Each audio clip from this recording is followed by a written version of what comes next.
The Democrats are introducing framework on the Green New Deal. The Green New Deal? Green New The Deal. Green New Deal, an environmental group called the Sunrise Movement. They call themselves the Sunrise Movement. Bring it on, Koch brothers, because we have an activated sunrise revolution that's taking place. We have 12 years to radically transform our economy and our society to stop this crisis and protect human civilization as we know it. We'll talk about it like that because that's what it is. This is not about Republican. This is not about Democrat. This is about humanity. That's why we demand a new Green Deal, and we demand it right now.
Mic check, 1 2 1 2. All right. So how is everybody doing today? Whoa, look at that energy. All right. Look at that. A lot of people in here with good energy, ready to discuss some important things that affect us all. So welcome, y'all. Welcome. One of the first steps is just being present. Here you go. So just welcome to the Asheville Green New Deal Town Hall. My name is Daniel Suber, and I'm just happy to be here to discuss this stuff with y'all. And before we really jump into the nitty-gritty of what we're gonna do, just want to say thank you to everybody that's helped to make this happen. Everybody that's a part of this, especially Rainbow Community School. Can we give them a round of applause?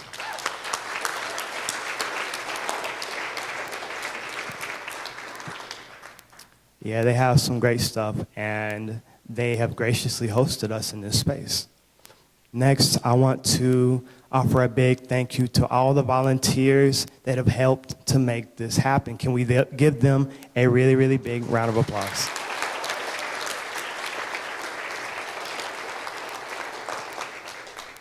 All right, yeah, because they're doing a lot of work. They helped to plan this all out and make sure that we can be here together for this important stuff. So, yeah, before we go too much further, just a few housekeeping things. Just want to talk to y'all about bathrooms. Very important, right? So bathrooms are out there in the hall. So if anybody needs an additional bathroom, you can go downstairs. There are more bathrooms. Awesome, right? Another thing, safety first. There are exits. We have plenty of exits here, to my left and to my right, and out those doors, just in case for whenever we are leaving that we know that there are plenty of ways to leave. So, all right, and make sure that you got a program, and I hope that everybody is signed in. Everybody signed in, right? Right? Okay, good. Thank you for signing in. And this is just gonna help us to especially keep touch about further things that are going on with this movement. All right, so we're gonna have some discussions. We're going to have some incredible young speakers to come up and talk about the work that they're doing in the community and that's related to the Sunrise Movement. In addition to that, we're going to have some great speakers from our community that are doing work that impacts us all. Just the behind the scenes stuff we don't even always know about, the work that they're doing. And they're consistently doing this stuff, consistently showing up. And they're gonna talk to us about what they do. And they're actually gonna be on a panel to answer questions as well. So last thing, we're gonna be here until just about 7 o'clock. So that's how long we're gonna last with this. And I'm just really, really glad that y'all are here. Thank y'all for being here. So if you can give yourselves a round of applause one more time just for being here.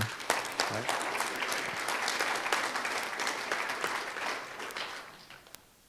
So who am I and why am I up here, right? So I'm just a person just like y'all. I am a student at the University of North Carolina here in Asheville.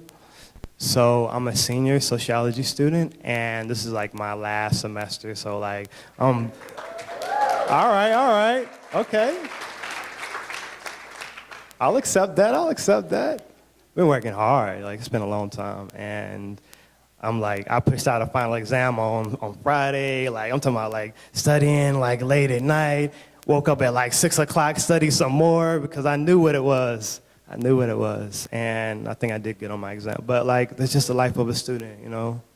And just been a part of my journey. And I've just always been interested in learning, always been interested in science, always been interested in our environment and the things around us, our life. Life itself is incredible and is a miracle. And we all act like everything is all good, la, la, la. And the fact is that we're all miracles, just that we even exist.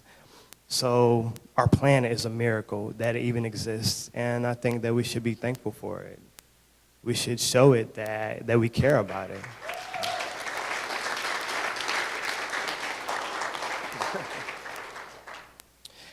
All right, so I actually have a little poem to share about that, just a little spoken word. If anybody wants to hear it, if y'all want to hear it, I'll share it. Yeah? Okay. It's just kind of about some of this wet stuff that's out here around us, like coming down on top of us as we run to our cars and stuff, you know? But yeah, it's another miracle that exists on our planet. Hey, can I set this down right here? Go for it. Oh, thank you.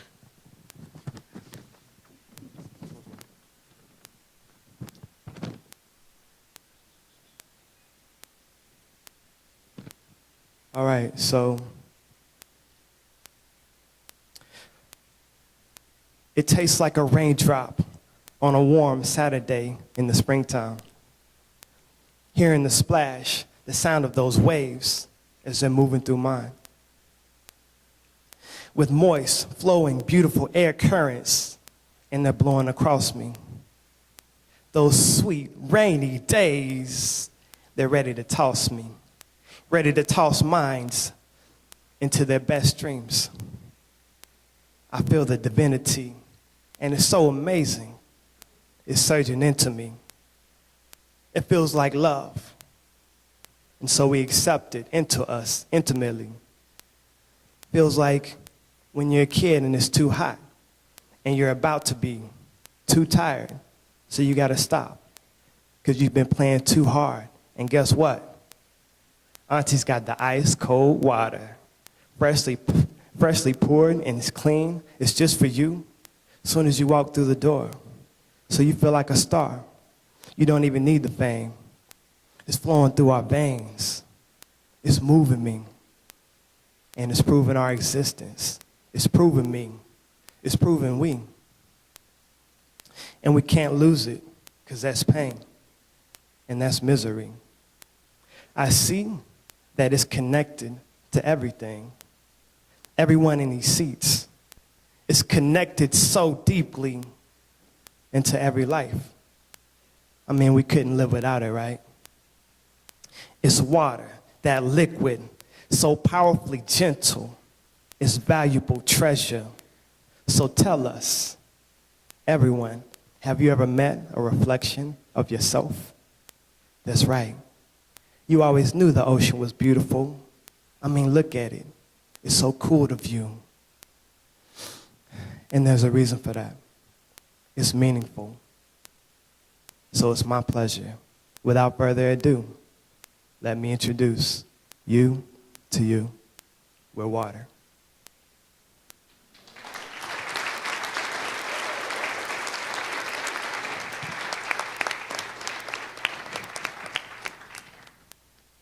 All right, good. So I hope that y'all like that. I hope it made getting wet outside there a little more pleasant.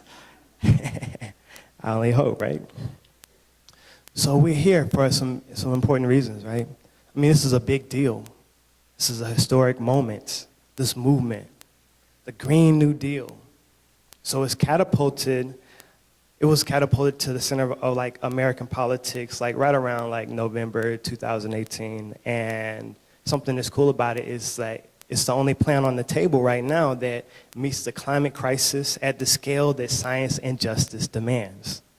So we know that even though there's some important progress that could come out of this, that there are like fossil fuel companies and billionaire interests that disagree with some of the things that this plan would hope to achieve, right? And why would that be? I mean, this is so good it could affect some profits that are coming out of what's going on, like some of the like richest industries that are operating in the United States that are not always so good for us. So that's why the Sunrise Movement is doing what it's doing. I mean, it's holding hundreds of town halls across the nation just like this, just like us. So we're part of something bigger, much bigger, all right?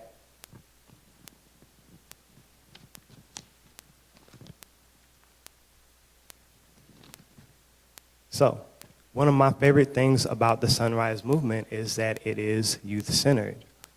I mean, I work with young people, and I see the power and influence that young people have, just the amazing talent, the creativity. I mean, oh my gosh, some of the ideas that could really change our society if people were only listening a little closer and sharing some of the ability to change our society. But young people already have it, and I'm going to get the amazing opportunity to introduce some young people that are doing some things in the community right now. Like, they're making it happen. Can we just like give a round of applause for young people that are making things happen?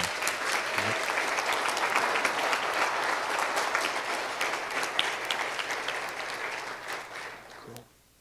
So the Sunrise Movement is building an army of young people to stop climate change and create millions of jobs in the process, good jobs, all right? So with that being said, I want to introduce Dean Huertas, they, them pronouns.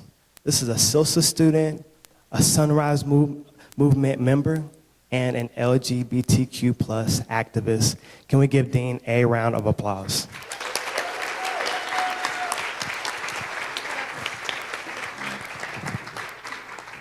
All right, hey y'all. So me and my friend Clay are going to be talking a little about what it's like to be growing up and being told that your planet's dying. Yeah, not fun, but that's what we're going to be talking about for the next about 10 minutes. I never knew if I wanted to stay in America to try and fix all of our issues or run away to another country with less sexism, fascism, racism, so many issues. But no matter where I would go, I could never escape climate change. I'm 16, a junior in high school. Since kindergarten, school has always taught us about climate change. Don't waste paper, always recycle. This is what a renewable resource is. There's a hole in our ozone layer, kids. We have to do something.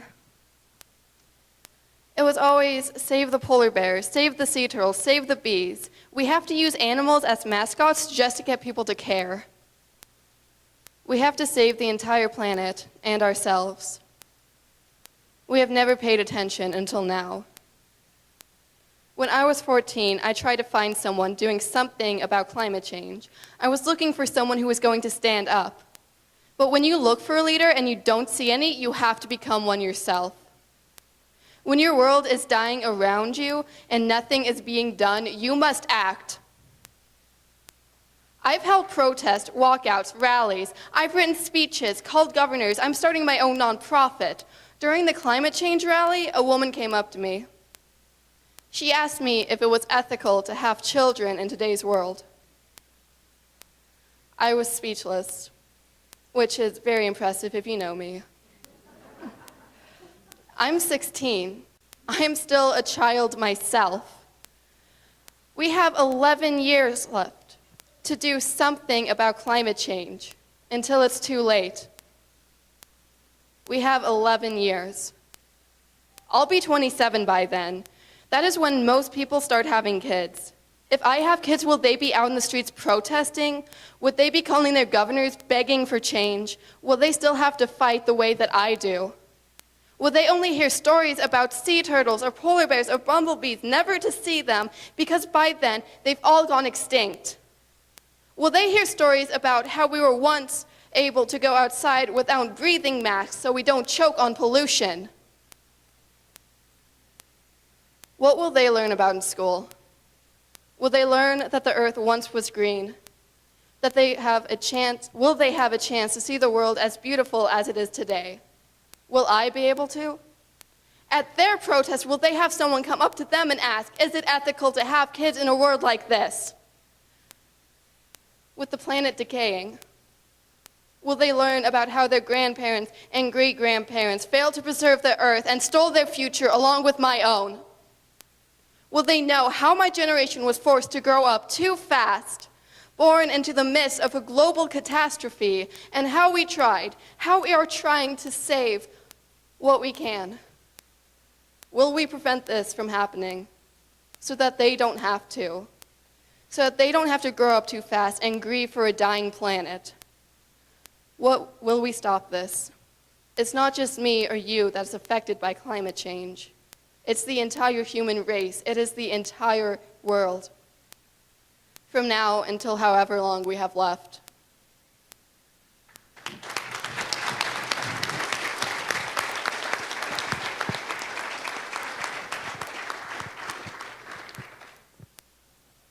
Wow, that's a lot.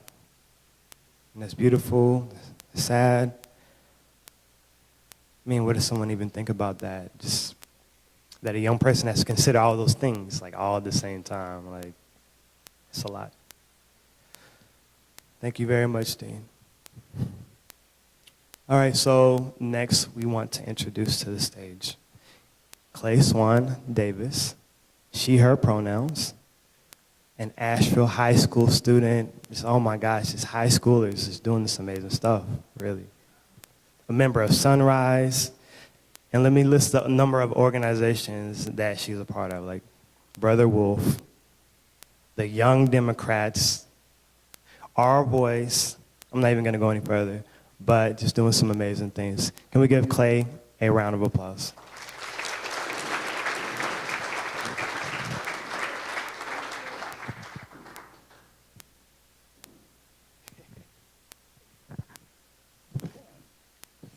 Switch these out real quick.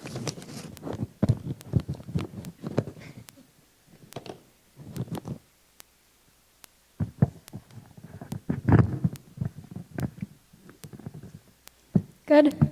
Okay. We are often told as youth to grow up, a phrase which carries little to no harm when applicable to the average situation. I remember I was in a grocery store with my mom and I was goofing off like crazy, and out of nowhere she whips around with a piercing look and says, "Clay Swan Davis, grow up." And at that moment I felt so embarrassed and so humiliated, so I got into shape and I grew up right then. But in a slightly different situation, when you throw the phrase grow up at someone, it often means that they are the ones themselves to grow up. Dean and I were prepping for the climate rally, and an angry-looking man approaches us and says, "You know, you're fighting a worthless battle. You may as well grow up now." Do not tell my proud generation, do not tell me that we are the ones to grow up when you do not have the guts to stand just a little taller.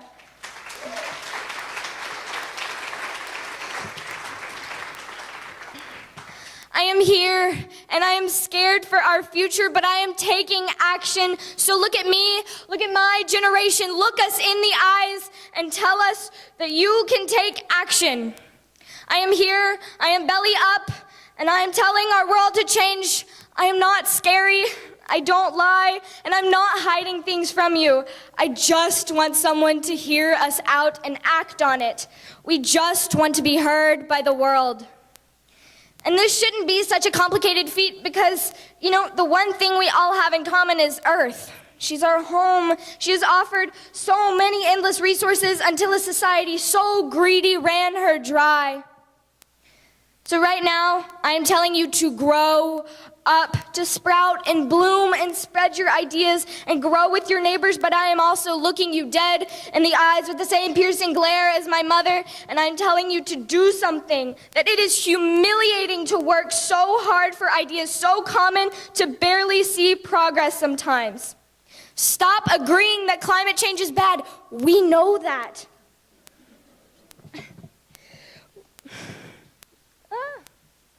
Take action, join Sunrise, because this affects us directly. When I was 6 years old, I remember my parents making a game out of looking for things around the house to donate to the Deepwater Horizon oil spill. When I was 8, I remember watching the news about Hurricane Sandy while making my Halloween costume. I sat in front of the TV crying. These people had lost their homes, their pets, and their livelihoods. But when I was 12, Hurricane Irma hit directly where my grandparents lived, St. Thomas. We lost communication for 3 days, and I didn't know whether my family was alive or not for 3 days. My little cousin, she's afraid of rain now. She cries every time she hears it. My grandma, she sent pictures of their house, and I couldn't recognize it. There was jumbled up jungle and my childhood toys and roofing all over the place. And the only person in the family who was not found was my uncle, Seymour. He was staying in one of the worst hit places in town halfway across the island. And we stressed and we hoped for a week straight until we could safely visit. It was a Monday, and my principal handed me a note card that said, "Seymour is okay." Scribbled across it, and I started crying tears of joy. Seymour is okay. That very note card is carefully framed in my room today to serve as a reminder of just how bad things can get, but that sometimes there is a happy ending. When I was 13, I saw Ocasio-Cortez and the Sunrise Movement storming Pelosi's office and instantly fell in love with the movement. A few months later, I stood up on a stage and I told people my story. And I hope that I can be the spark for someone in this crowd to take action, to tell your story, and to call people on their bullshit, but most importantly, to grow up. Thank you.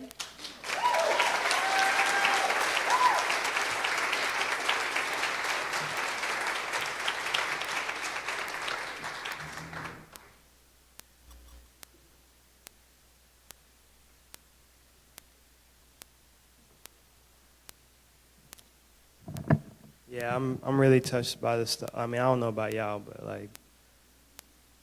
this is for real. So, yeah, thank you, Clay. That was very powerful. I appreciate that. All right, so now what we're gonna do, we're gonna actually watch a short film about a young Sunrise member from Kentucky. All right.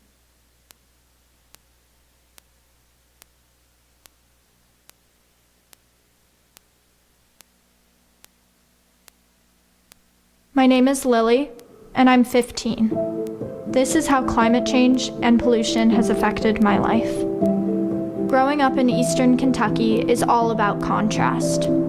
Contrast between lush Appalachian nature and sprawling extraction projects. I spent my childhood hiking and backpacking and developed a passion for the environment, the mountains, the woods. As I got older, I began to see how my environment was changing around me. We've gone from a deciduous forest to a temperate rainforest just in my lifetime. We've had 2 tornadoes in the last 6 years. Northeast Kentucky is seeing acid rain from all the mining projects, and the water is undrinkable in many communities. Climate change represents an existential fear all people my age share. Instead of worrying about things like college or what I want to do someday, I'm forced to worry about rising sea levels, more and more weather-related natural disasters, increasing famine and food insecurity. I joined Sunrise, and within weeks, I was on a bus with 70 other young people from Kentucky to demand Nancy Pelosi support a Green New Deal. When I came back to Kentucky, we started a Sunrise Hub here and immediately started organizing. Other young people I've met through Sunrise understand that we can't afford business as usual. We understand that we need massive, transformative change to our economy and politics in order for my generation to have any chance of a livable future. Corporations in eastern Kentucky accelerated climate change, and now our communities will be some of the most severely impacted. In just my lifetime, I've seen the climate change drastically. This is the fight of our lives, and I'm not going away anytime soon.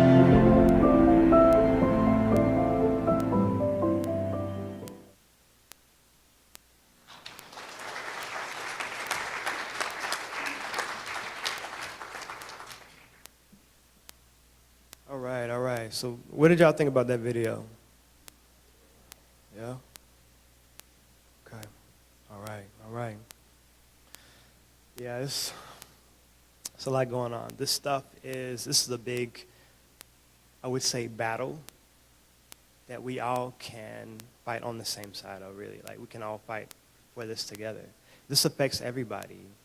Like, we all breathe air, we drink water and stuff like that, right? You know, we eat food, we need stuff to be clean. We need to be able to, like, go outside without, a breathing apparatus or anything. I mean, I think that would be nice.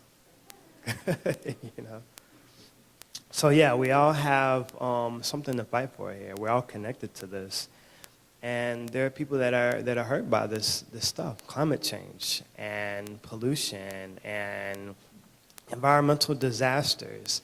And some people are hurt more than others. So what I want you to do now is just turn to some people near you, maybe a couple of people, and I want you to discuss what brought you into the room today. Why are you here? How are you seeing the impacts of climate change and pollution and economic inequality in your life, in your community? What do you think about these things? All right, we're just going to turn to some people near you and just discuss these things. All right? It'll be about 3 minutes or so. All right, y'all, we're going to go ahead and wrap it up and bring it on back together. So go ahead and get out your final words of those beautiful conversations.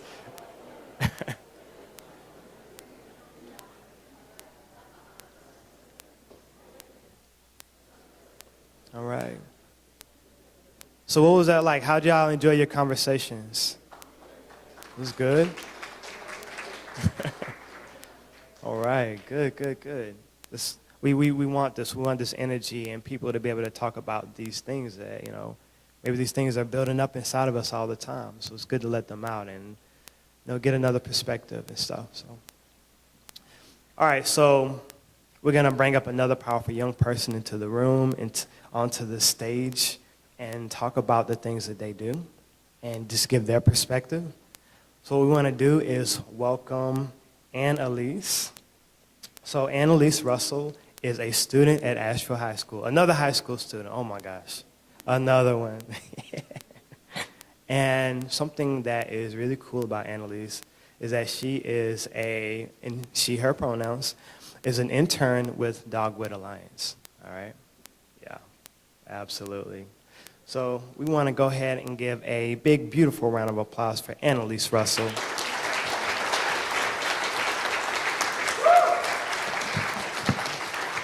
Hey guys, so as Daniel said, I'm Annalise. I'm a senior at Asheville High, and I'm an intern at Dogwood Alliance. And that is just a nonprofit based here in Asheville that works to protect southern forests and communities from industrial logging. So when I first started at Dogwood, I thought that biomass was a sustainable energy alternative to fossil fuels. I mean, trees grow back, right?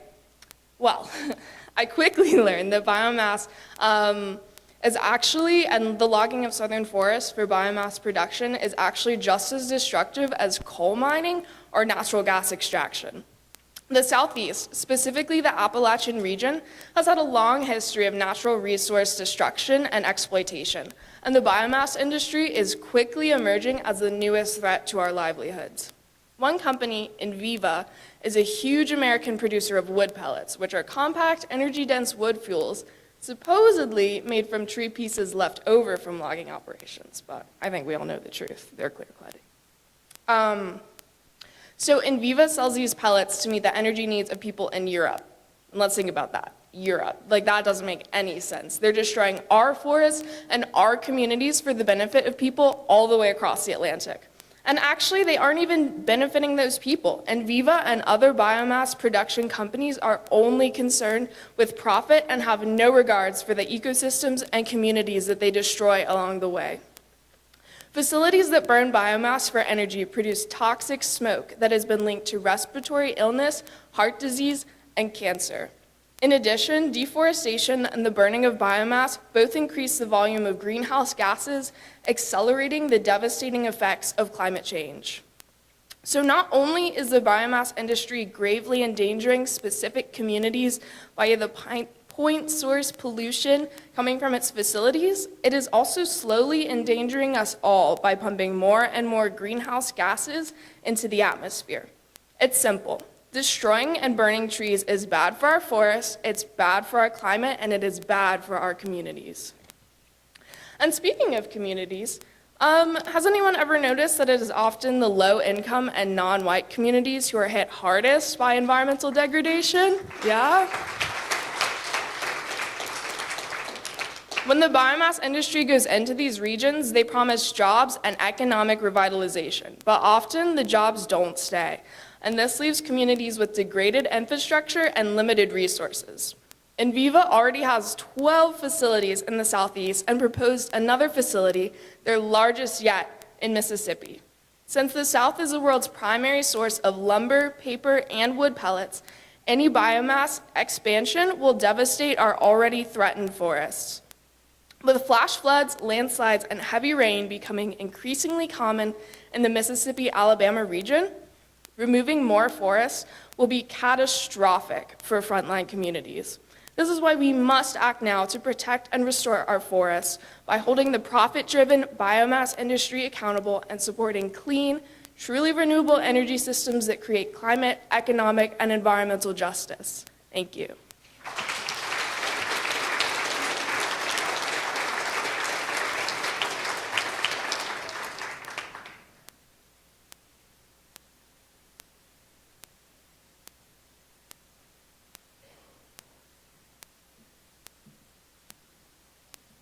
All right. Thank you, Annalise, very much for just sharing your story, your perspective.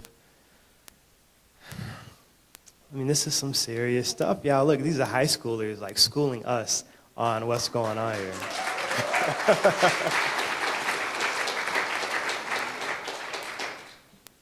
All right, so yeah, just thank y'all for showing that love for these young people that are making moves, like they're bosses. Making things happen. Thank y'all very much.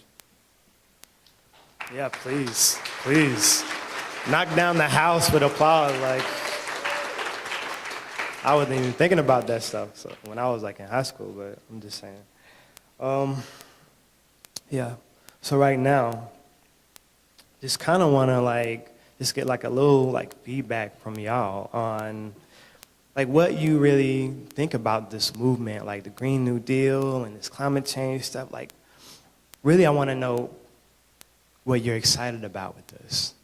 What's really invigorating you with this? Just anybody in the audience. Something that really stands out to you about this. Shout it out. Creating hope. Speaking truth to power. Big change. Thank you. Thank you all for sharing that. Say it one more time if you could. Green jobs. All right. Thank y'all. Thank y'all. Oh, we got some more youth vote.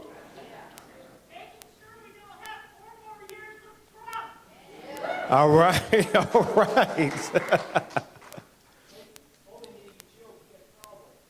All right, holding the GOP accountable. and Democrats. Booyah, I like that so much. That was very nonpartisan.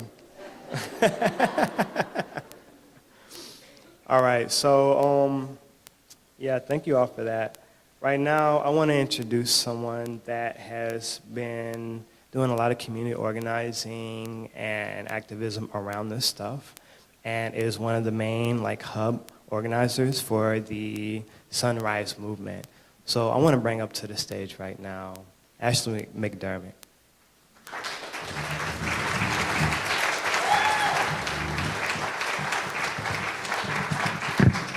All right, thank you, Daniel. I also want to, let's just give one more round of applause for our awesome youth speakers. That was amazing. Yeah. So my name is Ashley McDermott. I'm one of the main hub coordinators with Sunrise Asheville. I went to the first meeting in February where there was a watch party. I realized that the people that sat in at Nancy Pelosi's office was Sunrise, and I was like, that's what I want to be about. And we have just had the pleasure of getting a bunch of youth speakers involved. And we also have been reaching out to people in the community that are doing a lot of the work that the Green New Deal advocates for federally that we're seeing here on the ground locally. And we really wanted to pause today and take some time and lift that up. So on the stage, I have a few representatives from the community. I have Kim Roney. She is here from Better Buses Together. I have Diane Allen. She is also a bus driver activist and the president of the local 128 ATU Transit Union. And I have Pancho Bermejo, who's an activist here from beloved Asheville. And they do a lot of amazing work with youth and community revitalization and local food initiatives in the community, amongst many things. So. Unfortunately, we also had Eric Howell, who was supposed to join us today from Youth Build with Green Opportunities, and had something very last minute come up like 15 minutes before, so he's not here, but we'll point to some of the main ideas that we were going to get to, which is green job training for our youth in the community. So just wanted to let you know, because I'm sure you saw that on your program, but we will be working with all of these people and these community organizers and movements moving forward. So this is just the starting point. So I want to talk a little bit more about the Green New Deal and what that means. Especially as we talk about devastation from climate change and corporate greed. So in February, Congresswoman Alexandria Ocasio-Cortez and Senator Ed Markey introduced twin Green New Deal resolutions in the House and the Senate. It's a visionary document. And what it says is over the course of the next 10 to 15 years, we'll be introducing a series of bills that will kind of unravel this, just as the New Deal did. What it calls for is a just transition away from fossil fuels and to invest in our communities and the infrastructure needed to secure clean air, water, and community resiliency through justice and equity for all people.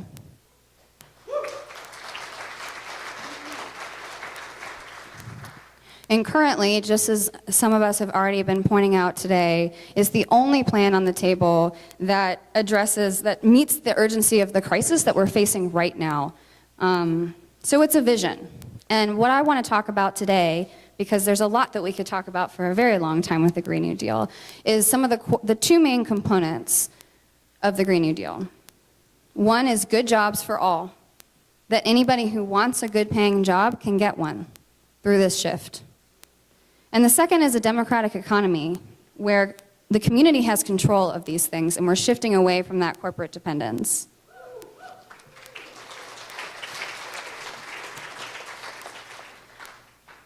Okay, so let's dive in. So good jobs for all. So the Green New Deal will make our country carbon neutral by 2030. 2030, 11 years. That's our food systems, that's our energy systems, our transportation systems. We know that this is going to take a ton of work. We need to retrofit and climate-proof every building in the country. We need to grow healthy food in our community so that everyone has access to that. And we need to plant billions of trees to pull all this carbon out of the air. So this is a lot of work, right?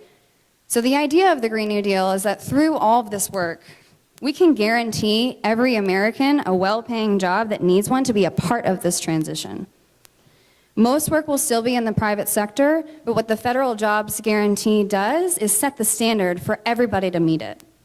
So if you're with an employer that doesn't have fair wages and benefits, you can leave and take a public sector job and have that treatment.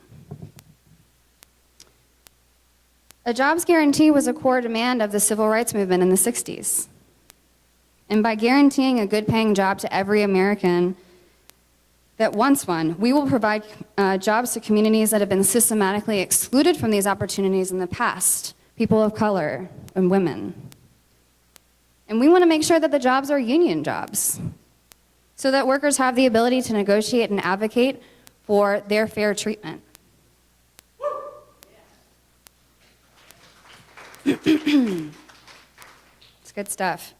So a democratic economy, let's talk about what that means. The Green New Deal will be federally funded, but at the local level is where we're going to set the course. Communities know that we need clean air, water, and healthy food just to survive. These are basic needs. And energy could be democratically controlled at the local level. Instead of paying fixed rates to monopolies like Duke Energy, people can have solar panels on their roofs and have their own electricity.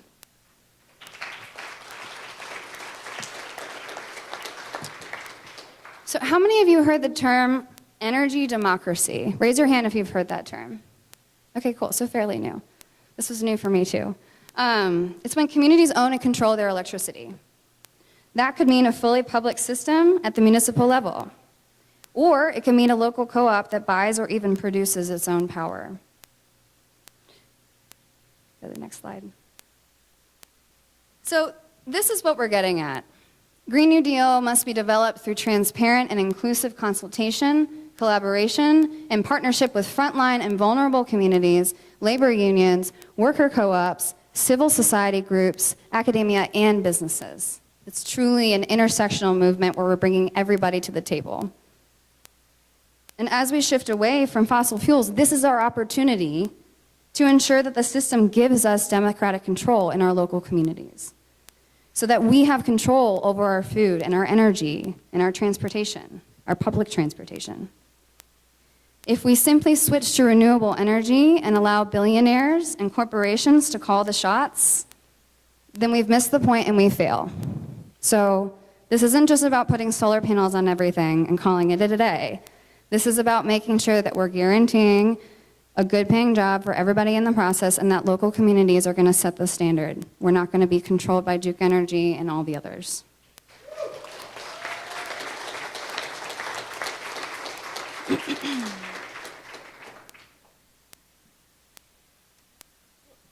Tape on my shoe. So we need to transform our energy, food, and transportation systems. And we're so excited to have community leaders here today taking time out of their incredibly busy schedule, doing all of the hard work that they do in the community to talk a little bit more about some of these elements of the Green New Deal, what's happening locally, and how we can bolster that. So, I want to talk first about transportation. If we're going to address the scale of the climate crisis, then our nation's infrastructure needs a total overhaul. And frankly, so does most of our local public transportation. We can't just expect everyone to buy an electric car. That's unrealistic, and that's a class gap. We're talking about transportation that's accessible to everyone. And we have two speakers here tonight to speak to that. We're going to start with Diane, and then take it away.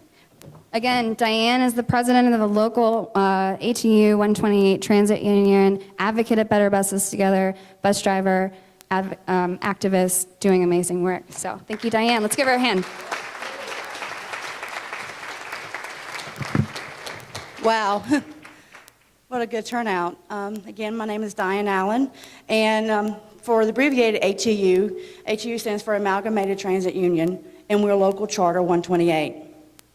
And we've been here since 1899, so there's been a lot of work done by our local union, and we need more unions and organize and have events just like this. So I want to start with the role of public transportation in stopping climate change. Expanding public transit is a key to carbon-free future since 1/3 of U.S. carbon emissions are from personal cars. Public transportation use saves 37 million metric tons of carbon emission every year and saves 4.2 billion gallons of gasoline annually.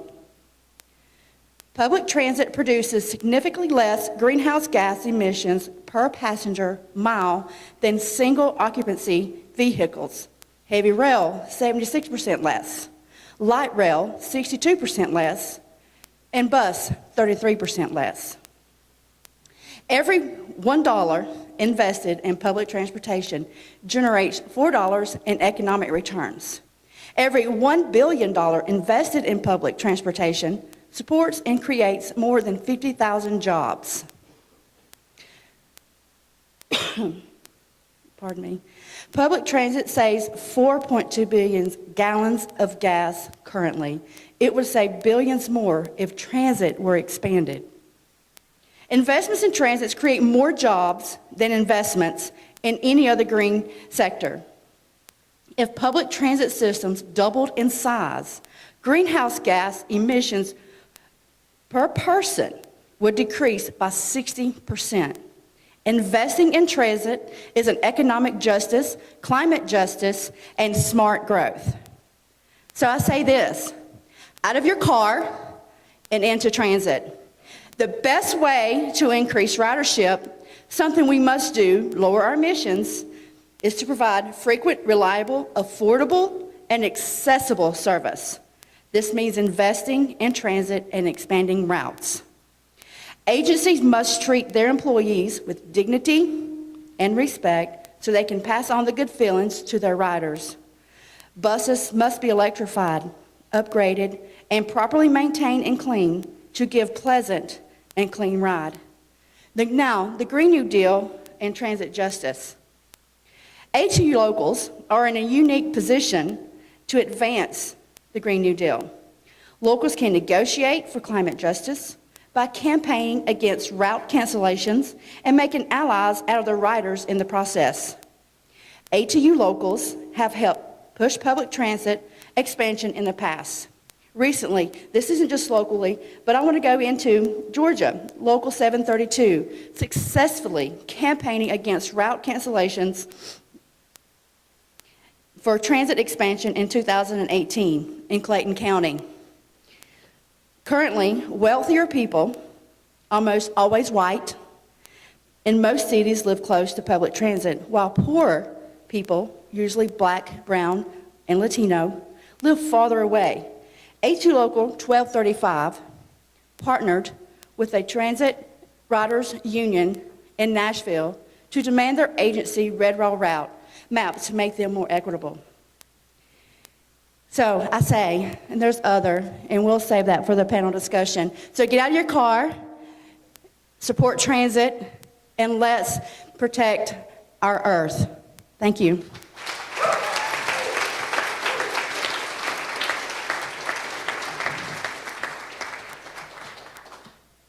Thank you so much, Diane. That was great. And one really cool thing about when we started planning this event was I did not realize that we had a transit union. And so as soon as I researched and found out about what Diane and the Local 128 is doing, it's more fuel to the fire about how we need to connect with what we're all doing and stay aware of that and push back. So thank you so much for sharing, Diane.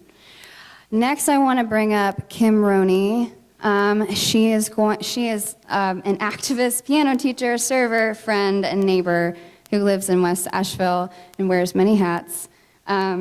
She uses her experience biking, walking, and riding the bus as an advisor on Asheville's Multimodal Transportation Commission and Transit Committee, and volunteers with Just Economics and Better Buses Together. So let's give it up for Kim Roney.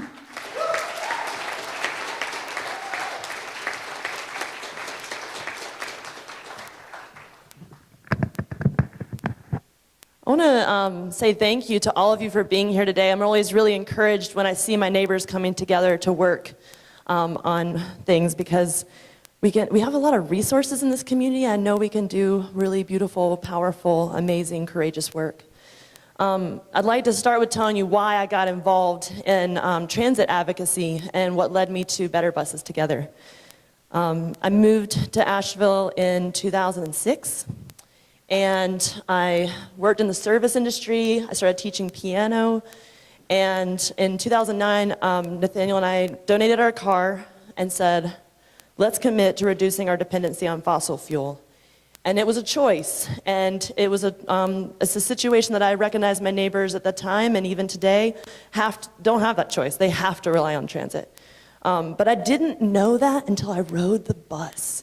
And I saw people that I got to know, bus drivers and my fellow riders, and that mixed with the work that I do with young people in my piano studio, some of the parents and students are here, I fell in love with the people of Asheville, my fellow workers, and my activists, and from that love, I realized that I had to do something with my hands.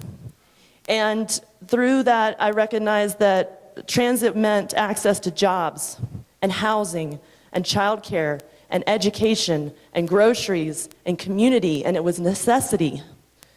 But I also recognized that transit is the place that intersects most easily, as an example for me, as a place where our need to decrease our dependency on fossil fuels intersects with social justice and economic mobility.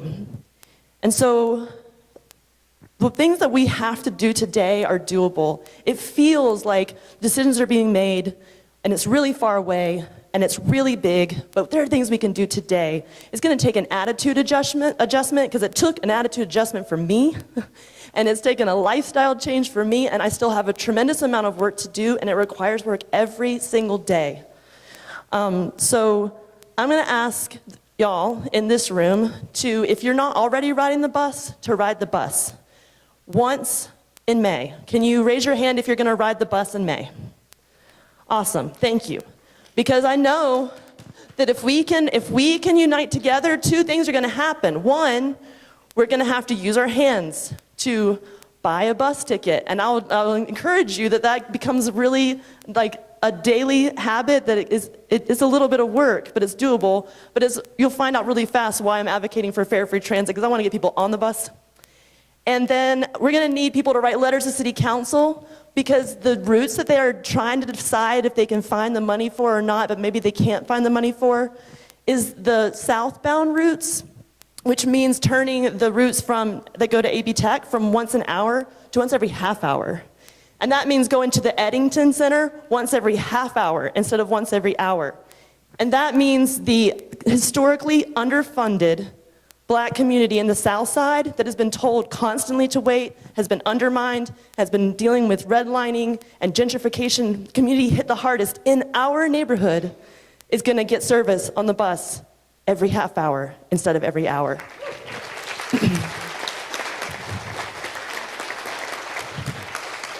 So let's talk to our council and tell them to find $60,000, right?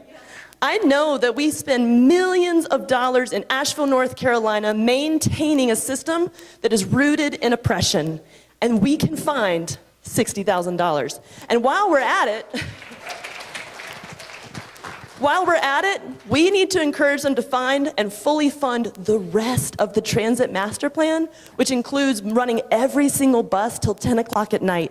I don't know if everybody in the room knows this, but 30% of our buses right now end before 8 o'clock. So we can do better. We have to raise our hand, because our hands and our hearts will not work if we can't breathe the air and drink the water. So join me, and thank you so much.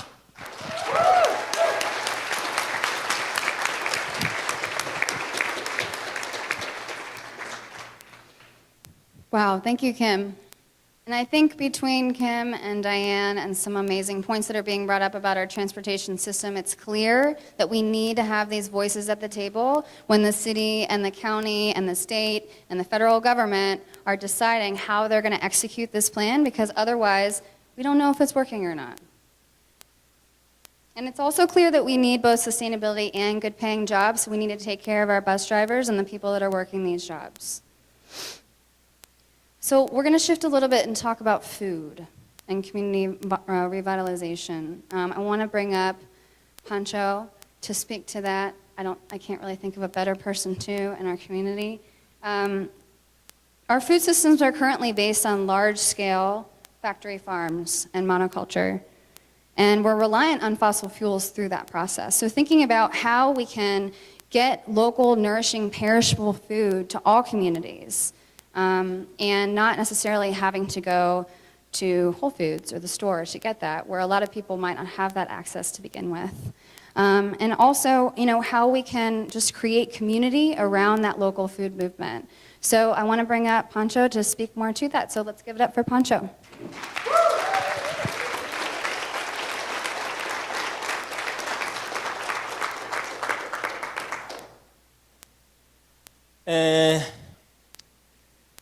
So I'm Poncho from Bill of Asheville. I came here like maybe 6 years ago, and I have been see how the growth in tourism in this city. In one point in 2016, we start asking the city for a place that we can have a garden in the middle of downtown, because the people in Battery Park, then is one of the elders buildings, apartments, and one other building that is besides two. They was asking for a place that they can hang out and grow their own food. So in 2016, they offered us the space to start growing food, and it's a grabland. So I do a lot of work with recycled materials, so I start broken pallets and I start building raised beds. And one of the first things that I made was a ramp for people in wheelchairs to have access to the garden, because like I say, the garden is in a grab lot. Then it's something that matches with the stuff that Kim was saying. The only way that we can know how to help the community in every issue is if we walk the community. Like the stuff that he's doing, Kim Ronnie, like riding the bus is gonna let you know what is going on in our own community. So if you want to know how to help and how to do something in this community, first go to the community and walk the community. And you need to feel the pulse of the community for really to come to support in whatever way that the community needs. So we start to grow food in the middle of downtown. Then for me, it has been like very powerful, because in this time, then people is building hotels everywhere. We are having a community garden in the middle of downtown. So it's very powerful for me. And for me, we always look for the excuse to make community. So garden is the perfect excuse, because we bring people from all around to come to the garden, and we have the opportunity to talk with everybody, with all our neighbors. So from there, I met a lot of the seniors in Battery Park. So we have a lot of access to food. Then if you don't pick up, they trash the food in a lot of places, like can be restaurants, can be hot food, fresh market. So we decided to start making a free farmer market for the people in Battery Park. Then we met because of the garden. So we have been doing this market almost for 2 years now. And like I said, yeah, you can, yeah. It's free, I think. And like I was saying, it's because you see this necessity of the community. You go to the community, and the same community is going to tell you what is the need. And I think then a lot of places that I go and I listen people speak, and they always say, oh, we're not going to tell you the solution. Today is only a conversation. I'm going to tell you one of the solutions today. One of the solutions is not what is resource is around, and use this resource for help the community. Like for me, my privilege is then I know a lot of resources in the community. So when I walk the community and I see somebody that have this need, and I know how to other people that have the excess of whatever, like I can connect these two things. So I'm not only the glue for the communities that have excess and the communities that not have. So I think, like I was saying, like Kim Ronnie is very smart, this concept of what the community foresee the needs in the community. And other of the big answers for all this is like know your resource. Like you have like 4 or 5 tables there, so it's a lot of people that is doing a lot of things here. So the answer is like no came to here and think that this is church, because this is not church. So no expect then it's gonna be people talking here, and later you're gonna leave feeling good about it. I hope then today when you leave and you see all these tables, plug in some of these organizations that is doing amazing things, because it's people like Better Bosses Together, it's just economics, it's different people doing amazing things. So the hope is, the reason that we came to these things is for make people knowing that it's big things happening in this city. And like I say, we was making the gardens, and I made a lot of people in Battery Park, so we start thinking, oh wow, we have a lot of pallets, and later we start looking in the internet, and we saw all these excess of materials that are in this country, and the people trash this excess of material. So we start thinking, maybe we collect this excess of material, we can start building our own houses without even spend a lot of money. So, yeah, I deserve that, yeah. So last year we started the idea of the tiny houses and how we can build these. Made this idea came reality. So this summer we're going to start building tiny houses, and we hope that a lot of these houses is going to be built with recycled materials. How much? Oh, okay. Yeah, so I invite you to join this, because like I say, like we have a lot of knowledge. I guess the only sometimes I feel that the only problem is that we not connect together. So like I can tell you that if all those people here, we start doing something right now, we're going to make a big change in this community. So I think that this is the perfect opportunity for, if you want to be involved in whatever of the organizations that are here, or learn more about other organizations, we can talk about other organizations too.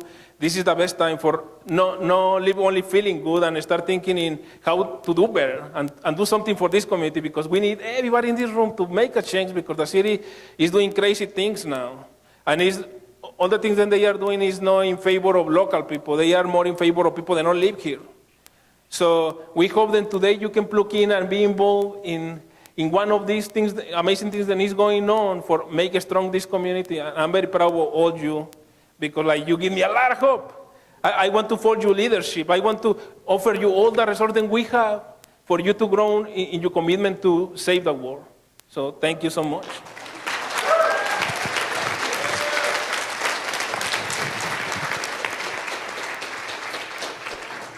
Can we just give one more round of applause to our panel for sharing these thoughts? Thank you. And thank you so much. I'm going to take a seat. And thank you so much, Pancho, for raising what we're really trying to do as part of our contribution through Sunrise, is to bring community organizations together. We have tables out front with some great information, also some amazing t-shirts that Pancho has hand printed, and just great information about what these organizers are doing, and we're looking forward to planning more things in the future to keep overlapping and just stay involved. Because if you don't make a point to source your information and you just let information come to you, then you're going to miss out on all this stuff. So let's make a commitment to that. And I just want to take about 10 minutes to dive in a little bit more, just like a little Q&A style, and dive deeper into some of these things that y'all have raised. I want to talk about transit first. So, and any of y'all can speak to this. People rely on transit every day. And do you think our bus system in the city is working as well as it could be? Who wants to go first? No. No. I want to say that definitely no. But also, we have the capability to say that it can. And we have the resources. We have the riders need it to work. The drivers want it to work. Yes. Businesses want to connect with their employees and customers. So this is a mutually beneficial thing that we should be able to say yes to. Better Buses Together was something that I came to. It was formed through Just Economics and the People's Agenda for Transportation Reform because the bus was so bad. And right now we're like 60-ish% on time performance, which means we're getting people to work 60% of the time. So, no. And what are some ways that you think that the city could improve on our transit system in the very near future? And what are some ways that we can continue to stay involved? So you mentioned going to city council meetings and writing letters. So I just want to bring that up again. Any of y'all want to speak? Yeah, definitely keep the heat on city council. There's some things, they say they can't do, but we know they can. In 2014, I was part of Just Economics on a 19-point agenda, and we claimed victory on that. I want to say 2018, maybe 2017. We got a new management company was one of the final things in October 1, 2017. So yes, definitely. Also, I want to talk about, the electric buses. So we know that they've been ordered. We have 3 on the lot, and we have 2 on the way that is in final stages. That will help, but that's not the answer. Primarily, workers are not given proper training to fix and maintain the buses. So therefore, there goes your 60% or less on-time performance. So you're not getting to work. You're not getting to your daughter's appointment. So there are things that we can do better, and we can do it better together. The infrastructure is not sufficient enough to power them properly. They're often put on routes that are not suitable because buses often fall short of ranges promised by manufacturers. There are other adverse conditions that reduce range. Here in Asheville, buses often fall short of their promised range because of a hilly terrain. People who make these decisions to buy electric buses can be more enthusiastic than people who run public transit agencies. Other times, the situation is reversed, which results in insufficient support.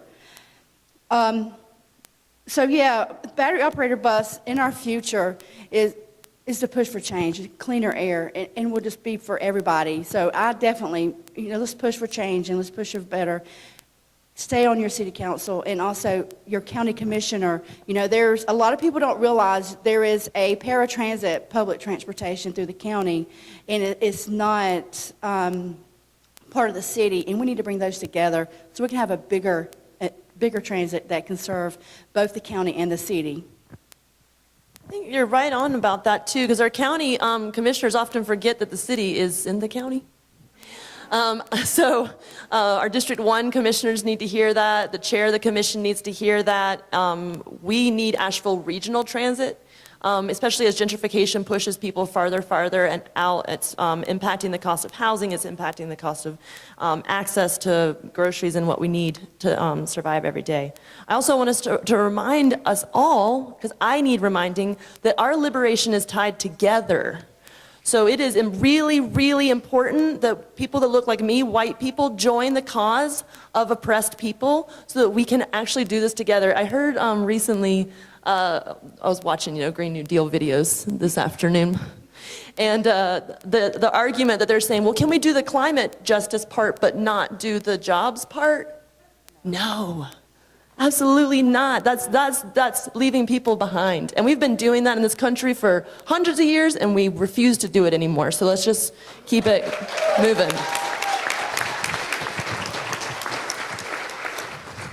Thanks, y'all. Yeah, I totally agree. And as they keep popping more hotels downtown and they expect all these service industry workers to work these jobs and there's nowhere to live, we need a transit system that's actually functional and going to meet the needs of all the people here.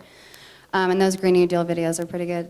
I also want to talk a little bit more about local food initiatives specifically, and just from your perspective, what do you think the city and county could do to better support those initiatives in the very near future?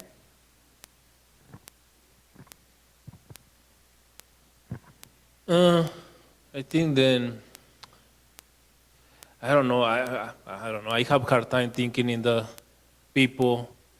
Then the system is going to help really the people. I really believe more in community, so I always try to exhort people to start thinking, then they don't have to depend, oh wow, 2 minutes like this fast. Not have to depend of the, I hear somebody say then they don't want to Trump to be winning again in 2020, and I think, I don't care about these people, I'm worried about myself and why is the change that I'm going to be doing here. So like I say, exhort everybody to start doing something today and tomorrow and not leave all this conversation here. So I think that the change is going to come from the community, and I know that I never believe in the system, and I know depend on the system. I depend on the community and people in the community that want to make a change. And I haven't seen amazing things in this community. When the community came together, do amazing things and really bring the change. The city sometimes sounds like the city is making the change when it's really the community coming to these meetings. The people in the community pushing, and later they make a change, and the city say, oh, we made this for the people. So I think then always having the community then make the change. Only the community never have the recognition. So I invite, like again, everybody to be involved.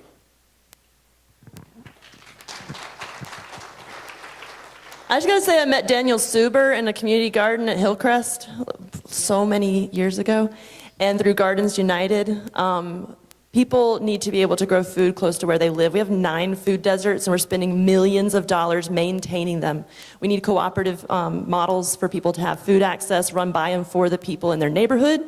We need community garden infrastructure. There's organizations that are doing that work, but what we can do today that we're not doing that would be really beautiful is participatory budgeting. If Asheville adopts a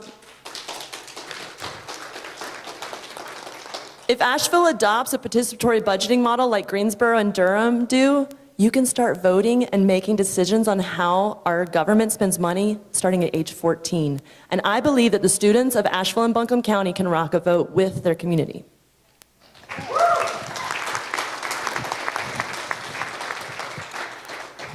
Well, I'm sure we could sit and talk here for a really long time, but I just wanted to thank everybody again for weighing in a little bit more on that. We're going to shift a little bit here, but just, again, please stop by the tables out front. Please keep in touch with us and keep in touch with these groups. We're going to be partnering on lots more things moving forward. So let's give one more round of applause to our amazing panel.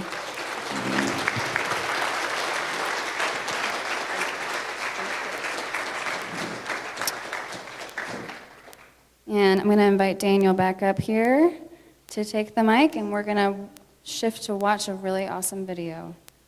We love videos at Sunrise, so.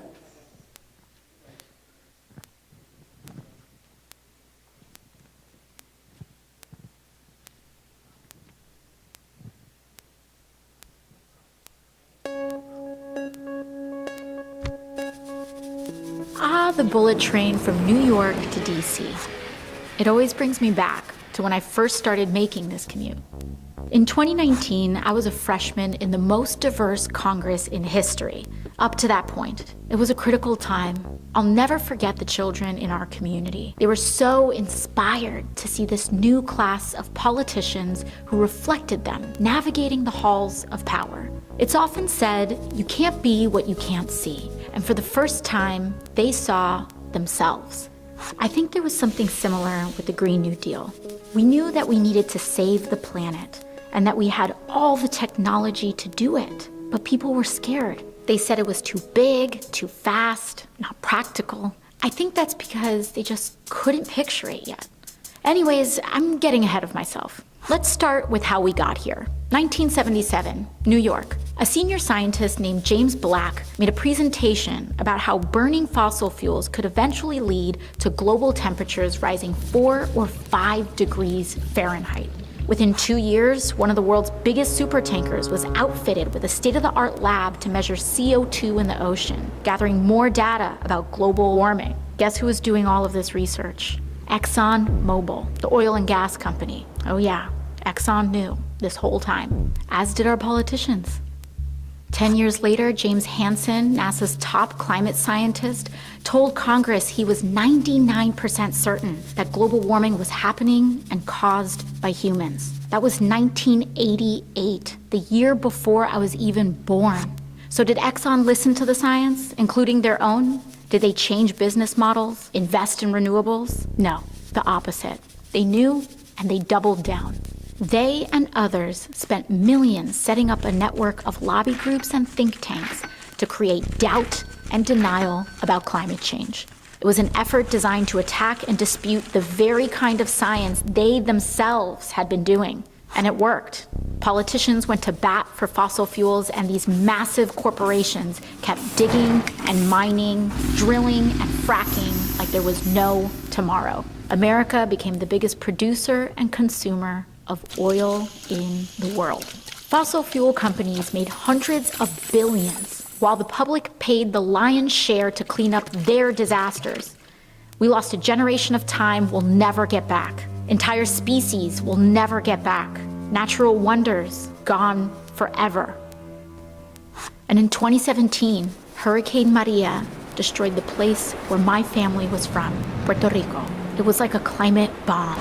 It took as many American lives as 9/11.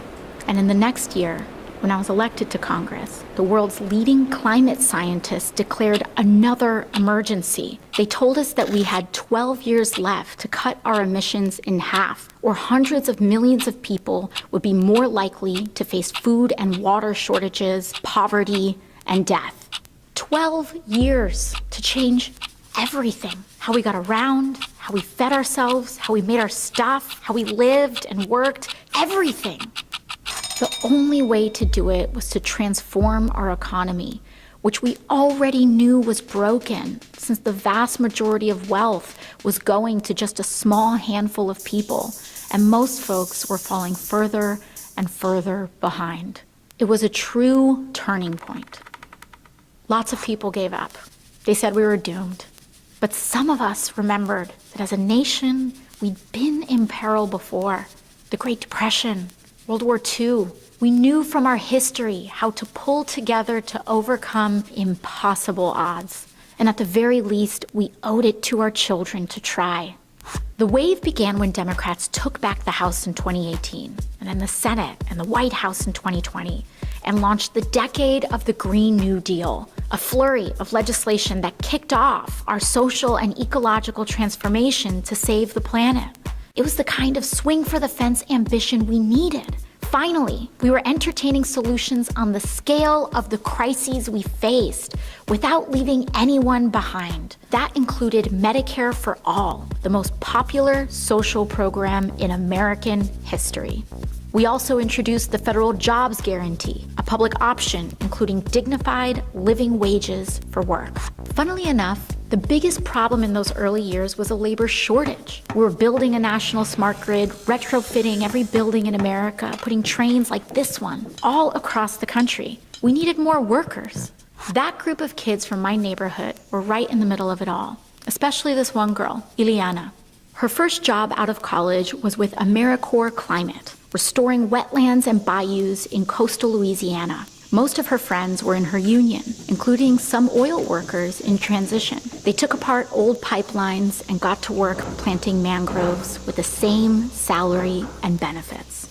Of course, when it came to healing the land, we had huge gaps in our knowledge. Luckily, indigenous communities offered generational expertise to help guide the way. Ileana got restless, tried her hand as a solar plant engineer for a while, but eventually made her career in raising the next generation as part of the Universal Child Care Initiative. As it turns out, caring for others is valuable, low-carbon work, and we started paying real money to folks like teachers, domestic workers, and home health aides.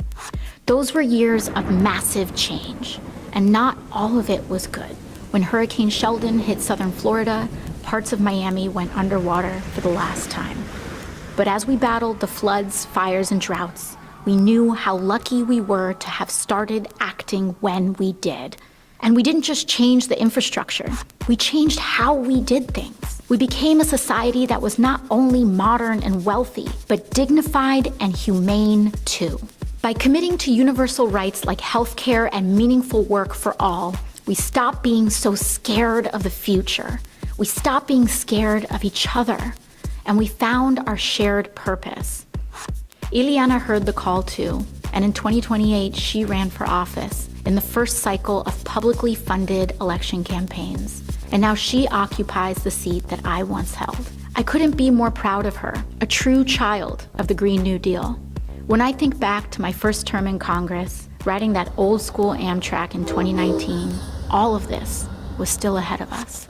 And the first big step was just closing our eyes and imagining it. We can be whatever we have the courage to see.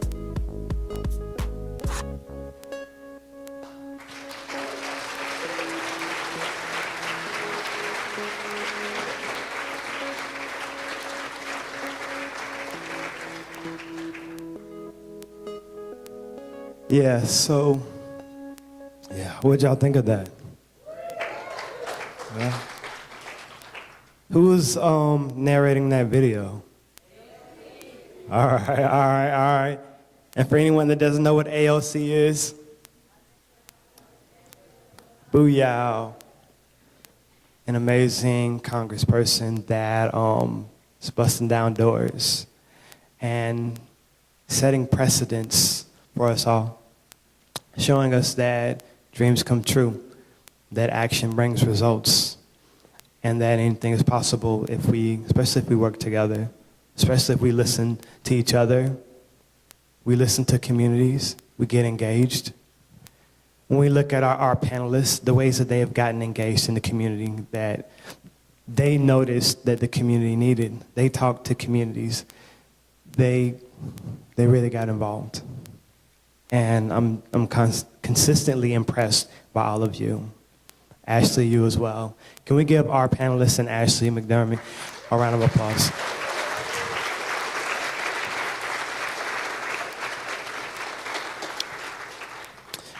All right, so something that's really, really important here is everybody's voice in this room and your perspectives. So what we want to do is engage in a little discussion, a little feedback, a little bit about how maybe this video inspired you, what you're excited about with the Green New Deal, what could this mean for your community. We really want you to have the opportunity to talk about these things. So I want to ask y'all, what really stands out about this? So I'm wondering if there's anybody from the audience that would like to say a few words regarding this right now. And if you do, please raise your hand. Yeah? I see a hand here first, and then you yourself. Go.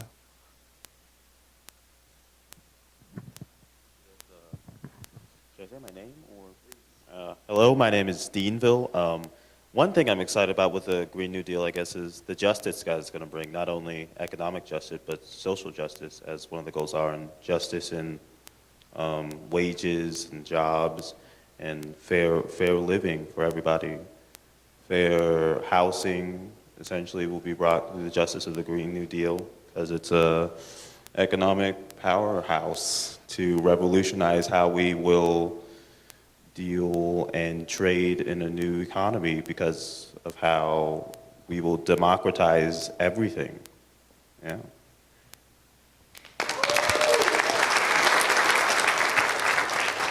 That's awesome. Thank you. Thank you for that. All right, please. Seemed like you raised your hand. There's something you wanted to say about this. Well, I was just here to take pictures of the group, but I do have something to say, and it is a very pressing matter that we are facing a change that is not for the better, but for the worse, and the only way we can change that is to make a change for the better, and to become aware of what this change for the better will result in. We need to affect the outcome, and this Green New Deal is the way to do that. If we don't take care of our environment, in a sense, it's like committing suicide, or perhaps even gradual genocide. People have been talking about a 6th mass extinction event for years. The first 5 mass extinction events that took place were by nature, but the 6th one will be created by man. And it's for this reason that we need to bring awareness of preservation, not just of ourselves, not just, worrying about where we're going to get a job, where we're going to live, where we're going to get our food and water and everything, but most importantly, protecting all the resources that we have to make it happen, and protecting the environments along with their flora and fauna that help to make it work. We need to start healing. We can no longer stay oblivious to what is already obvious. Thank you very much for that. Awesome. So with that feedback, what we would actually like you all to do is, maybe for a few minutes, to turn to someone that's near you and discuss these questions that we have proposed. What are you excited about for a Green New Deal? What could this mean for your community? What do you think? All right, so we're going to go ahead and take about 3 minutes and discuss this, beginning now.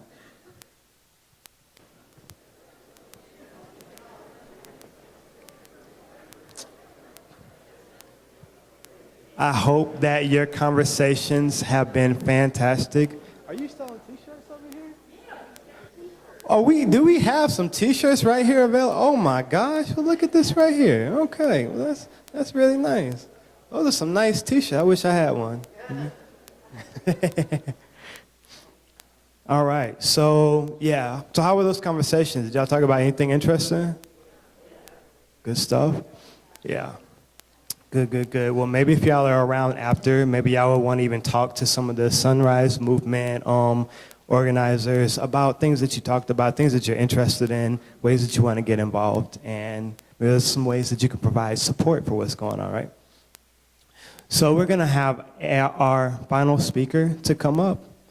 So this is Sam Taylor, just an amazing person that is doing some great work. And Sam has been organizing with Sunrise for a little over a year and grew up in Greenville, South Carolina, lives in Marshall, does some whitewater rafting, and is a really fun guy. Just a person when he comes up and smiles at you, you want to smile back. So he knows that there's some things that need to be addressed here, and he knew that he needed to get up and do something about it. Can we give Sam a big, big round of applause? Thank you. Thank you, Daniel. And thank you all for being here and all the wonderful speakers that we had. The panel was amazing. I want to talk a little bit about our plan to win, how we want to make this happen. And we want to make the Green New Deal a reality. But I think first we really need to talk about why it hasn't happened yet. Because if we're being real, we've known about climate change since longer than I've been alive. I'm 26 years old. We've known that this was going to be a problem. We haven't done anything about it. There's a real reason for that. So who's heard of the Koch brothers? Yeah, some of you have. So they are two of the wealthiest men in the world. They're worth over $100 billion between them. They inherited a lot of their money from their father, Fred Koch. He made his money building oil refineries for Hitler and Stalin. He was playing both sides of the war. And most of their holdings are in oil, gas, coal. And for the last 30 years, they have invested hundreds of millions of dollars into building a network of political front groups, think tanks, all kinds of dark, shadowy organizations to ensure that we don't do anything about climate change. So this is a graph of political spending in the 2016 elections. As you can see, you have the Democratic Party there, the Republican Party. The Koch network spent $750 million in the 2016 election. And that's from the local government all the way up to the presidential race. So they're essentially operating like a shadowy third party, making sure that they block any action on climate change and anything that threatens their profits. So we heard from some amazing panelists tonight. They were talking about some great solutions to climate change, to inequality, to really help improve the lives of normal everyday Americans. And I think one thing I heard from them was that we don't have the funding. Would y'all say we have the funding right now to make sure that our public transportation system is adequately functioning? So yeah, right. Or do we feel like we're supporting our communities to be able to have local food like we should? Right? Not right now. No. However, we have hundreds of millions of dollars to spend on for-profit prisons locking up Americans. We have hundreds of billions of dollars to spend subsidizing the fossil fuel industry every year. We have trillions of dollars to give in tax cuts to billionaires. So to me, addressing climate change is a really complex thing, but in some ways it's pretty simple. We really need a paradigm shift. And that's what the Green New Deal is about. It's about moving away from seeing people and places as commodities to be ruthlessly exploited for profit. And it's about empowering communities to take care of themselves and create their own clean air, their own clean water, and grow their own healthy food. Because communities know what they need. So to do this, we're going to be real that the Koch brothers and billionaires and hedge fund managers, they have a stranglehold on our political system right now. And to be able to beat them, we need to build an enormous amount of power. And we're pretty clear that Sunrise Movement does not have the power to do that by ourselves. No organization does. Kim was talking about this a little earlier. We simply do not have the power to work in our own silos. We need to build a movement of movements that are fighting for racial justice, that are fighting to end the prison industrial complex, that are fighting to stop climate change and ensure that we have resilient communities and we leave no one behind while we're doing it.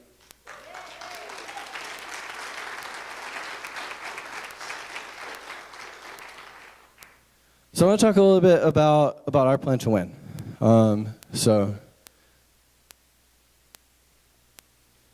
We need to build this coalition I was talking about, and in 2019, we'll bring the Green New Deal to every corner of this country.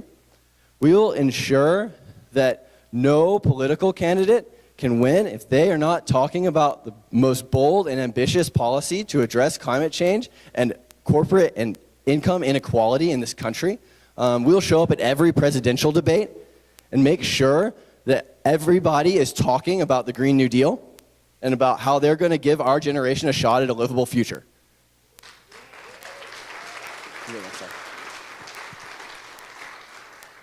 As we move into 2020, we will run Sunrise Semester, which will be a massive youth intervention in the elections. We will have 300 to 400 full-time fellows working to elect people's champions. We want 10, 15 more people like Alexandria Ocasio-Cortez in the House. We need more people like that in the Senate. We need to ensure that we have a climate champion and a people's champion in the White House. Yeah. Then we know that the billionaires that are profiting off of the way things are will not allow this to happen. They're going to fight back every step of the way.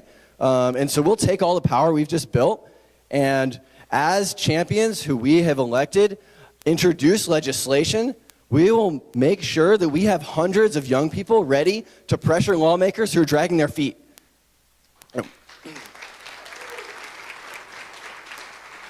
And that's not just in Washington. We want to elect champions all the way down to the city level. We need our people in power. We need people who aren't going to take corporate money. So how's that sound to y'all? So I want to talk a little bit, quickly talk about some things on the horizon for Sunrise here in North Carolina. One big thing we're going to be doing this summer is we're going to be mobilizing young people from around the country to descend on the presidential debates and make sure that they're talking about climate change. So we actually have a quick video in the next slide. So if we can just hop over to the next slide. I want to show this video about Change the Debate, and then we'll talk more about other next steps. We have 12 years to radically transform our economy and our society to stop this crisis and protect human civilization as we know it. Well, I think it is man-made. I think it's clearly man-made.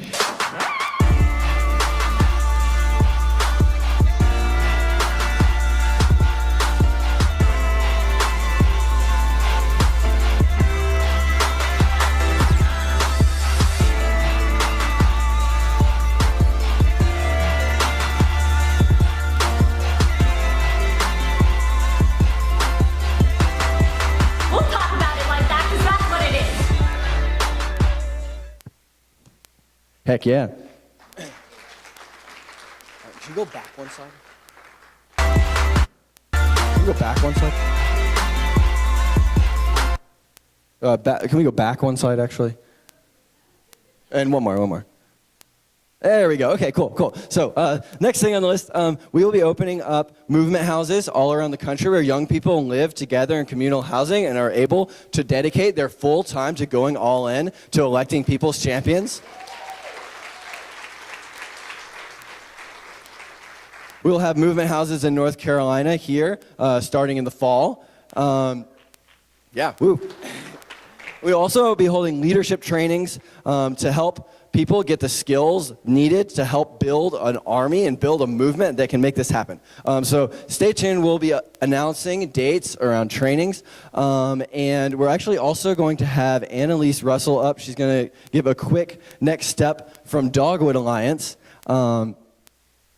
Okay, so hey again, guys. So if what I was saying about forests really impacted you and you want to make a difference right now, while you're sitting here, Dogwood actually on their homepage, which you can get to at dogwoodalliance.org, has a button that you can click to send a comment to the Mississippi Department of Environmental Quality, and you can tell them to not grant the permit for Enviva's construction, because right now they're still trying to figure out if they're going to build it. So right now is a really important time to get your comments in. You can personalize them. It's really easy. Thank you, Annalise. Love the work Dogwood Alliance is doing. Very important. So I just want to thank you all for coming out here tonight.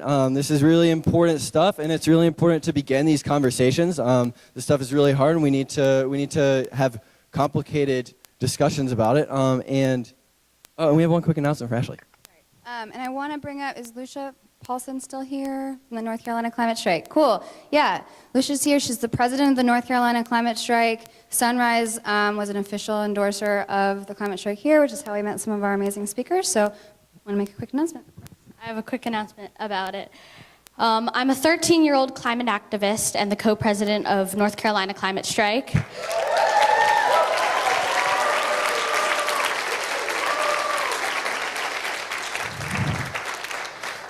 We are a youth-led organization that works to provide more awareness for climate change around North Carolina, especially in marginalized communities. In solidarity with 16-year-old Swedish climate activist Greta Thunberg, we strike school on Fridays at our local city government buildings. Striking isn't easy, it's not a one-step process, and it's most definitely not something that can happen in just one day. Just yesterday when we were striking, a high schooler walked up to my friends and I and asked, "So are you guys really missing school for this?" After our response, she proceeds to ask us why. She ends our very short conversation by saying, "Well, I hope the climate changes." I hope the climate changes. This is why we are striking. This is why many of us are here in this room today. This is why we, North Carolina Climate Strike, are calling on some of you in this room, the youth of Asheville, to get involved, to organize, and to strike. If you are interested in organizing and what we are doing, you can ask me for more information. We need you because we are a movement. Thank you.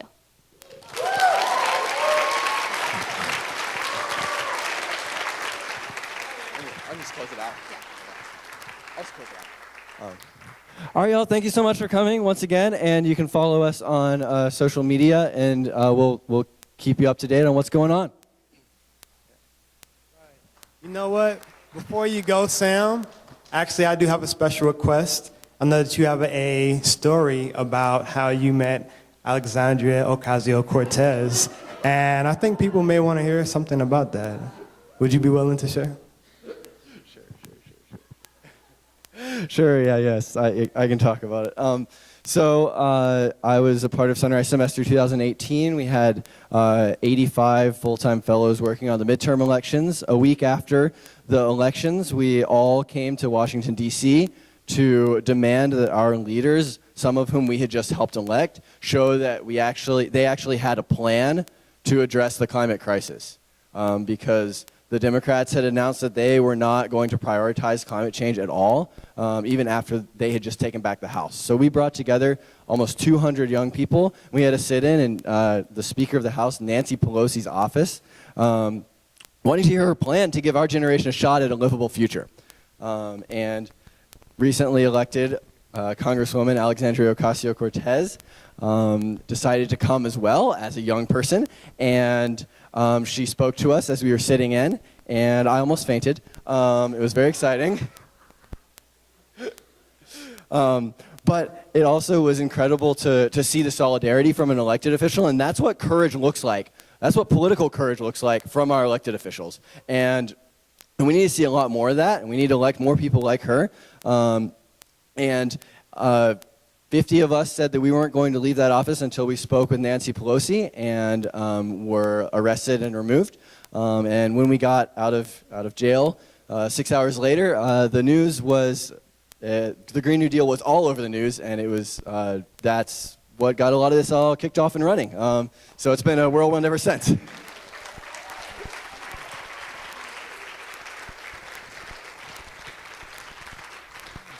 Yeah, so thank you, Daniel. How did that feel, though? How did that feel going up there and doing that? Oh, I mean, it was surreal. It was absolutely, I mean, just so much emotion and having just come from an intense election cycle and then, you know, that's the first time I've really felt hope in a long time.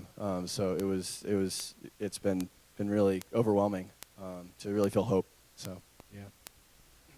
Thank you, Sam. Thank you. Appreciate you.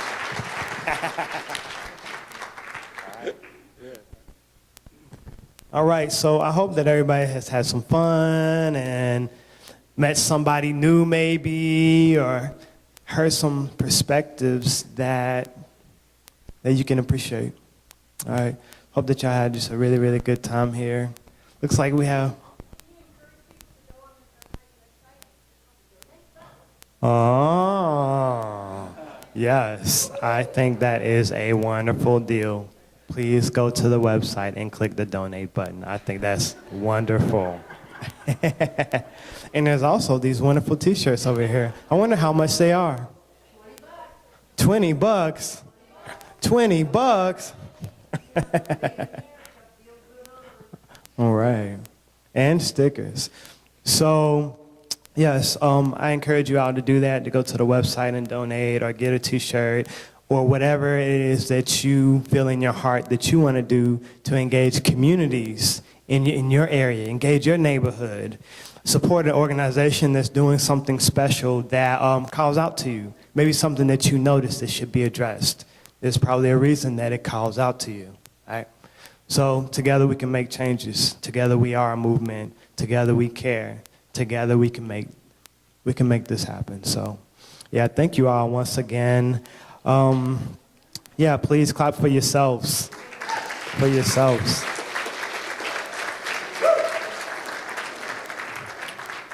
Thank you all for being here. If you want to stick around and talk to some of the organizers with the Sunrise Movement, then please. Thank y'all. Thank y'all. Y'all are awesome.